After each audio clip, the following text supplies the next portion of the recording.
Ir būtinai pasižiūrėkite savo svajonę, savo norus, ką jūs norit. Ir jas bandykite įgyvendinti po truputėlį kiekvieną dieną. Šiaip tai va tada jūsų auks vidinis pasitenkinimo jausmas, jūs vis geriau jausitės. Jūs geriau jausitės ne dėl to, kad jūs kažką tai padarėt dėl kitų. Nes ten, suprantat kaip, taip yra sakoma, kad tu geriau jausies, kai padarysi dėl kitų, bet čia dažniausiai yra kalbama, kai apie baimę kalbam. Kai tu bijai, tarkim, dabar aktualijos yra visokios, tai kai tu padėsi kitiem, tai sumažins kažkiek tavo pačio baimę.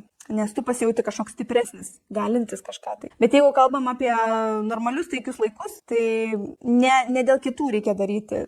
Ypatingai, kol žmogus jisai turi savo norų, viduj pas jį yra savo norai, jisai turi juos įgyvendinti. Ir tik po to daryti kažką tai kitiems. Kai jo norai bent jau kažkiek yra gyventi, tada jis jau dalinai patenkintas yra. Tik tada jis bus patenkintas. O jeigu jūs nuolat darysit dėl kitų ir galvosit, kad aš tau padariau ir tu man kažkada padarysi, tai tada jūs nebusit laimingi, nebusit patenkinti.